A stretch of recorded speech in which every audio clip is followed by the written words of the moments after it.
Ladies and gentlemen, when the Republican Party of Georgia moved Herschel Walker from Texas to Georgia so that he could run for Senate, it's because change was taking too fast in the post-antebellum South.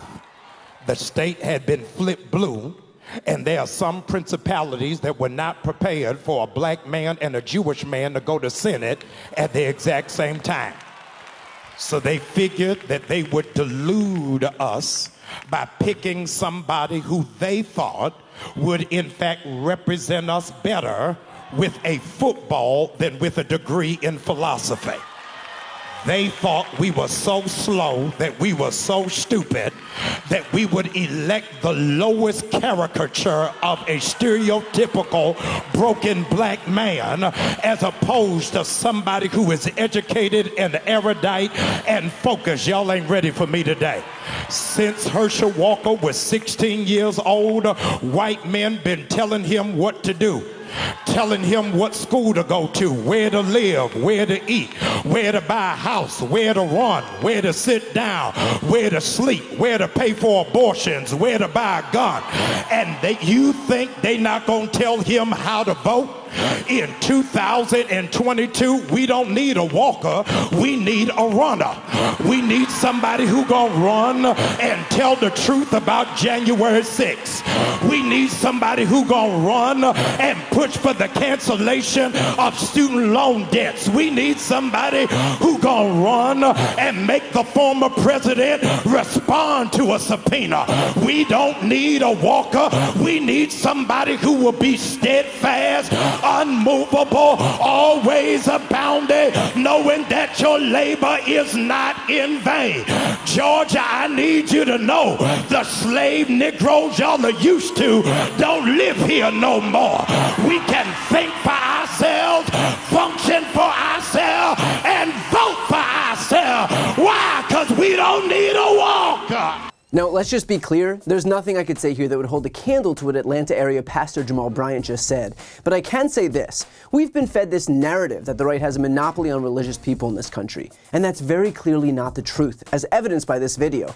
In fact, if we look at the breakdown of who religious voters cast ballots for, it paints a much different picture than what we expect. In 2016, Catholic voters went 50% for Trump and 46% for Hillary Clinton. In 2020, Trump's share decreased to 47% and Biden's share increased to 52%, a majority. White evangelicals are estimated to have voted for Trump at a rate of 76% compared to 24% for Biden, which is an erosion for Trump, who's estimated to have garnered 80% of white evangelicals in 2016 compared to Hillary Clinton's 16%. We could even take a look at Georgia specifically. In 2016, Trump was believed to have gotten 92% of evangelicals and Clinton only 5%. By 2020, Trump's share decreased to 85% and Biden's increased to 14%.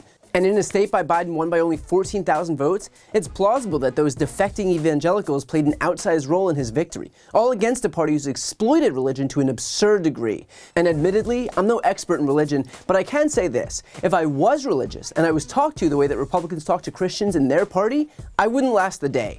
Why? Because that party and its entire platform runs completely and wholly antithetical to the teachings of any religion and all religions. The Republican Party is predicated on stripping the sick and elderly of health care by refusing to expand Medicaid and relentlessly trying to repeal the ACA. They pass tax cuts that overwhelmingly favor the rich, in stark contrast to Scripture, which specifically condemns luxury. It was Jesus who said it is easier for a camel to go through the eye of a needle than for someone who's rich to enter heaven. And yet their entire economic agenda is a giveaway to those very people.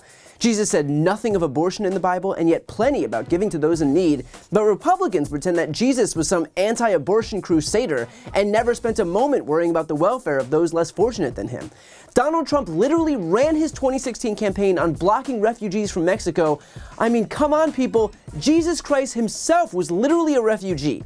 How much more diametrically opposed to the teachings of Christ could you get than vilifying refugees in the name of a literal refugee?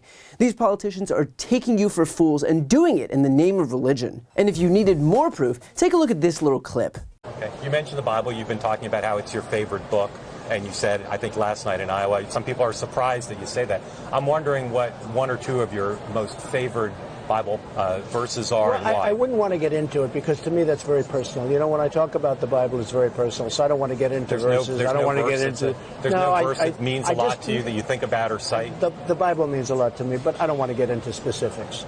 Even to cite a verse that you like? No, I don't want to do that. You're an Old Testament guy or a New Testament guy? Probably equal. I think it's just an incredible, the whole Bible is an incredible, I joke very much so. They always hold up the Art of the Deal. I say my second favorite book of all time. But I just think the Bible is just something very special. And if by chance you're a Trump fan and you feel like he still deserves the benefit of the doubt, pretend that that person was Nancy Pelosi or AOC or Bernie Sanders saying any of those things. That they just love Christianity and the Bible so much and yet can't manage to conjure up a single Bible verse. Would you believe them? Take all the time you need with that one. And in the same way that Republicans have leveraged their fake Christianity for years, Herschel Walker's candidacy reeks of exactly the same phoniness. He claims to be pro-life, but has reportedly paid for or pressured women to get at least 3 abortions. He claims to be pro-family values, and yet he's had years-long affairs. These Republicans are the complete antithesis of authentic. They pretend to be one thing, and yet comport themselves completely devoid of their own purported values. Simply put, they are absolutely, unequivocally full of shit, and they are lying to you because they're slimy politicians exploiting your trust so that they can take power. They say what they think you want to hear because they want to manipulate you for your vote. This isn't about you, it's about them. So whether it's Herschel Walker or any of these purported Christian Republicans hiding behind platitudes about Jesus, take a moment to consider how Christ himself would view these people. People who serve the ultra-wealthy, who degrade those who need help, who do nothing to feed the hungry and clothe the poor, and who vilify those who seek refuge. When it comes to the way these elected officials on the right exploit religion for political gain, here's one warning from Jesus himself. Beware of false prophets.